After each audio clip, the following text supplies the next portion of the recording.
Chilli powder, ಸಖತ್ ಖಾರ ಬಣ್ಣ ಮತ್ತು ರುಚಿ ಆಚಿ ಚಿಲ್ಲಿ ಪೌಡರ್. ಚಿತ್ರದುರ್ಗದ ಬಳಿ ಬಸ್ ದುರಂತ ಪ್ರಕರಣದಲ್ಲಿ 5 ವರ್ಷದ ಮಗು ಸೇರಿ ಒಟ್ಟು 6 ಜನ ದುರ್ಮರಣವನ್ನು ಹೊಂದಿದ್ದಾರೆ. ಬಿಂದು 5 ವರ್ಷದ ಮಗು, ಗ್ರೇಯ, ಮಾನಸ, ನವ್ಯ, ರಶ್ಮಿ ಮಹಲೆ ಎಂಬುವರು ಸಾವನ್ನಪ್ಪಿದ್ದಾರೆ. ನಿಜಕ್ಕೂ ಕೂಡ ಇವತ್ತು ಕ್ರಿಸ್ಮಸ್ ಹಬ್ಬ. ಈ ಹಬ್ಬದ ದಿನವೇ ಇಂಥದ್ದೊಂದು ಘೋರ ದುರಂತ ಸಂಭವಿಸಿದೆ. ಕಂಟೈನರ್ ಚಾಲಕ ಕೂಡ ಸಾವನ್ನಪ್ಪಿದ್ದಾನೆ. ಬಸ್ನಲ್ಲಿ ಒಟ್ಟು 33 ಪ್ರಯಾಣಿಕರಿದ್ದರು. 33 ಪ್ರಯಾಣಿಕರ ಪೈಕಿ 6 ಜನ ಸಾವನ್ನಪ್ಪಿದ್ದಾರೆ. ಚಿತ್ರದುರ್ಗ ಜಿಲ್ಲೆ ಹಿರಿಯೂರು ಗ್ರಾಮಾಂತರ ಠಾಣೆಯಲ್ಲಿ ಪ್ರಕರಣ ದಾಖಲಾಗಿದೆ. ಈಗ ಪ್ರಕರಣದ ಘಟನೆಯ ತನಿಖೆಯನ್ನು ಆರಂಭ ಮಾಡಿದ್ದಾರೆ ಪೊಲೀಸರು. DNA ಮೂಲಕ ಮೃತದೇಹದ ಗುರುತು ಪತ್ತೆ ಹಚ್ಚಲಿಕ್ಕೆ ಪ್ರಯತ್ನವನ್ನು ಮಾಡಲಾಗ್ತಾ ಇದೆ. ಒಟ್ಟು 6 ಜನ ಸಾವನ್ನಪ್ಪಿದ್ದಾರೆ. ನಿಜಕ್ಕೂ ಕೂಡ ನೋಡಿ, ಅವರೆಲ್ಲರೂ ಕೂಡ ಒಂದು ಪ್ರವಾಸಕ್ಕೆ ಹೋಗುವಂಥ ಮೂಡ್ನಲ್ಲಿದ್ದರು. ಹೇಳಿ ಕೇಳಿ ಸಾಲು ಸಾಲು ರಜೆಗಳು ಬರ್ತಾ ಇದ್ದಾವೆ. ಇವತ್ತು ಕ್ರಿಸ್ಮಸ್, ನಾಳೆ ಒಂದಿನ ರಜೆ ಹಾಕಿಬಿಟ್ರೆ ಶನಿವಾರ ರಜಾ, ಭಾನುವಾರ ರಜಾ, ನ್ಯೂ ಇಯರ್ ಬಂದ್ಬಿಡುತ್ತೆ. ಹೀಗೆ ಒಂದು ವಾರ ಪ್ರವಾಸದಲ್ಲೇ ಇರಬೇಕು ಅನ್ನೋದು ಅನೇಕರ ಕನಸಾಗಿತ್ತು.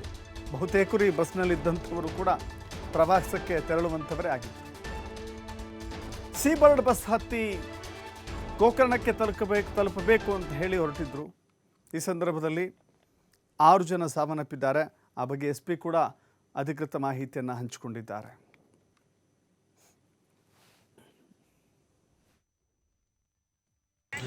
ಇವತ್ತು ಬೆಳಗ್ಗೆ ನಡೆದಿರುವಂಥ ಆಕ್ಸಿಡೆಂಟ್ನಲ್ಲಿ 5 ಮೃತದೇಹಗಳು ನಮಗೆ ಬಸ್ಸಿನಿಂದ ರಿಕವರಿ ಆಗಿದೆ ಮತ್ತು ಒಂದು ಮೃತದೇಹ ಲಾರಿ ಡ್ರೈವರ್. ಒಟ್ಟು 6 ಮೃತದೇಹಗಳನ್ನು ನಾವು ಕಲೆಕ್ಟ್ ಮಾಡಿದ್ವಿ. ಈ ಬಸ್ನಲ್ಲಿ ಪ್ರಯಾಣಿಸುತ್ತಿರುವಂಥ ಪ್ರಯಾಣಿಕರಲ್ಲಿ ನಮಗೆ ಬಿಂದು ಮತ್ತು ಬಿಂದು ಅವರ ಮಗು ಗ್ರೇಯ, ಮಾನಸ, ನವ್ಯ ಮತ್ತು ರಶ್ಮಿ, ಇವರು 4 ಜನ ಪ್ಲಸ್ ಮಗು ಗ್ರೇಯ. ಇವರು ನಮಗೆ ಸಂಪರ್ಕಕ್ಕೆ ಸಿಗಲಿಲ್ಲ. ಸೊ ಇವಾಗ ನಮಗೆ ಸಿಕ್ಕಿರುವಂಥ ಬಾಡಿಗಳು ಕೂಡ 4 ಅಡಲ್ಟ್ ಬಾಡಿ ಮತ್ತು 1 ಮಗುದು ಬಾಡಿ ಇದೆ. ಅವರ ಸಂಬಂಧಿಕರ ಕಡೆಯಿಂದ ನಾವು ಅದನ್ನು ಐಡೆಂಟಿಫೈ ಮಾಡಿಸ್ತಾ ಇದ್ವಿ. ಸೊ ಒಟ್ಟಾರೆಯಾಗಿ ಬಸ್ನಲ್ಲಿ 4 ಜನ ಅಡಲ್ಟ್ಸ್ ಮತ್ತು ಒಬ್ಬ ಚೈಲ್ಡ್ ಮೃತಪಟ್ಟಿದ್ದಾರೆ. ಲಾರಿನಲ್ಲಿ ಒಂದು ಲಾರಿ ಡ್ರೈವರ್ ಮೃತಪಟ್ಟಿದ್ದಾರೆ. ಅವ್ರದ್ದು ದೇಹ ರಿಕವರಿ ಮಾಡಿದ್ವಿ. ಇವತ್ತು ಚಿತ್ರದುರ್ಗದಲ್ಲಿ ಘೋರ ರಸ್ತೆ ದುರಂತ ಸಂಭವಿಸ್ತಲ್ಲ.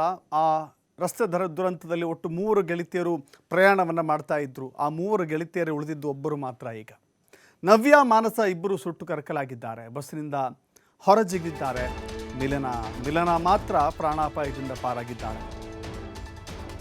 ನಿಜಕ್ಕೂ ಕೂಡ ಇದು ಘೋರ ದುರಂತ. 3 ಫ್ರೆಂಡ್ಸ್, ಅವರು ಒಂದೇ ಕಂಪನಿಯಲ್ಲಿ ಕೆಲಸ ಮಾಡುವಂಥ ಫ್ರೆಂಡ್ಸ್. ಬೆಂಗಳೂರಿನಲ್ಲಿ ಸಾಫ್ಟ್ವೇರ್ ಇಂಜಿನಿಯರ್ಗಳಾಗಿದ್ದು ಮಾನಸ ಮತ್ತು ನವ್ಯ. 3 ಕ್ರಿಸ್ಮಸ್ ರಜೆಯ ಹಿನ್ನೆಲೆ ಗೋಕರ್ಣಕ್ಕೆ ಟ್ರಿಪ್ ಹೊರಟಿದ್ರು. 3 ಬಸ್ ಮುಂದೆಯೇ ಸೆಲ್ಫಿ ತೆಗೆದುಕೊಂಡಿದ್ರು.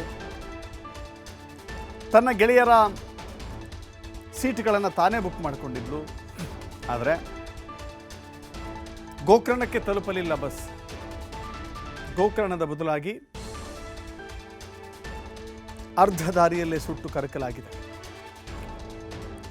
ಮಿಲನ ಎಂಬಾಕೆ ಕಿಟಕಿಯಿಂದ ಜಂಪ್ ಮಾಡಿದ್ದಾಳೆ. ಆಕೆ ಮಾತ್ರ ಪ್ರಾಣಾಪಾಯದಿಂದ ಪಾರಾಗಿದ್ದಾಳೆ, ಮಿಲನ ಅಂತ ಹೇಳಿ. ಇನ್ನಿಬ್ಬರಿದ್ದಾರಲ್ಲ, ನವ್ಯ ಮತ್ತು ಮಾನಸ. ನೋಡಿ, ಸಾಯುವಂಥ ವಯಸ್ಸು ಖಂಡಿತ ಅಲ್ಲವೇ ಅಲ್ಲ. ಈ ಅಪಘಾತದಲ್ಲಿ ಹೀಗೆ ಸುಟ್ಟು ಕರಕಲಾಗ್ತೀವಿ ಅಂತ ಹೇಳಿ ಅವರಿಗೆ ಕನಸು ಮನಸ್ಸಿನಲ್ಲೂ ಕೂಡ ಎಣಿಸಿರ್ಲಿಕ್ಕೆ ಸಾಧ್ಯವೇ ಇಲ್ಲ. ಗೋಕರ್ಣ ಟ್ರಿಪ್ ಮಾಡಬೇಕು, ಸುತ್ತಾಡಬೇಕು, ಸಾಲು ಸಾಲು ರಜೆಗಳಿದ್ದಾವೆ, ಸ್ನೇಹಿತರಿದ್ದೀವಿ ಅಂತ ಹೇಳಿ ಒಟ್ಟಿಗೆ ಹೊರಟರು. ಆದರೆ ಒಟ್ಟಿಗೆ ಪ್ರಾಣವನ್ನು ಕೂಡ ಕಳೆದುಕೊಂಡಿದ್ದಾರೆ. ಮಿಲನ ಮಾತ್ರ ಪ್ರಾಣಾಪಾಯದಿಂದ ಪಾರಾಗಿದ್ದಾಳೆ. ಇಡೀ ಬಸ್ಸೇ ಹೀಗೆ ಬೆಂಕಿ ಹೊತ್ತಿಕೊಂಡು ಹುರಿಬೇಕಾದ್ರೆ ಖಂಡಿತ ಕೂಡ ಯಾರಿಗಾದರೂ ಈ ದೃಶ್ಯ ನೋಡಿದ್ರೆ ಬದುಕುಳಿಯಬಹುದು ಅಂತ ಹೇಳಿ ಅಂದುಕೊಳ್ಳಿಕ್ಕೂ ಅಸಾಧ್ಯ ಅಂತ ಕಾಣಿಸುತ್ತೆ. ಯಾರದ್ದೋ ತಪ್ಪಿಗೆ ಇನ್ಯಾರದ್ದೋ ಬಲಿ ಅನ್ನುವ ರೀತಿಯಲ್ಲಾಗಿದೆ. ನವ್ಯ ಮತ್ತು ಮಾನಸ ಪ್ರಾಣವನ್ನು ಕಳೆದುಕೊಂಡಿದ್ದಾರೆ. ಕ್ರಿಸ್ಮಸ್ ರಜೆ ಅಂತ ಹೇಳಿ ಟ್ರಿಪ್ಪಿಗೆ ಹೊರಟಿದ್ದರು. ಅವರ ಫೋಟೋಗಳನ್ನು ಕೂಡ ನೋಡ್ತಾ ಇದ್ದೀರಿ. 26-27 ವರ್ಷದ ಯುವತಿಯರವರು ಸಾಫ್ಟ್ವೇರ್ ಕಂಪನಿಯಲ್ಲಿ ಕೆಲಸ ಮಾಡ್ತಾಯಿದ್ರು. ಸಾಫ್ಟ್ವೇರ್ ಇಂಜಿನಿಯರ್ಸ್ ಆಗಿದ್ದರು. ಬದುಕನ್ನು ಆರಂಭ ಮಾಡಿದರು. ಇನ್ನು ಮದುವೆ, ಭವಿಷ್ಯ, ಜೀವನ, ಸಾಕಷ್ಟು ಒಂದು ಸುದೀರ್ಘ ಜೀವನದ ಪಯಣ ಇತ್ತು. ಆ ಜೀವನದ ಪಯಣ ಇಂಥ ಅಕಾಲಿಕ ಅಪಘಾತದಲ್ಲಿ ಕಳೆದುಕೊಳ್ತಾರೆ ಅಂತ ಖಂಡಿತ ಯಾರೂ ಕೂಡ ಊಹೆ ಕೂಡ ಮಾಡಿರ್ಲಿಕ್ಕೆ ಸಾಧ್ಯವೇ ಇಲ್ಲ ಅಂತ ಅನಿಸುತ್ತೆ.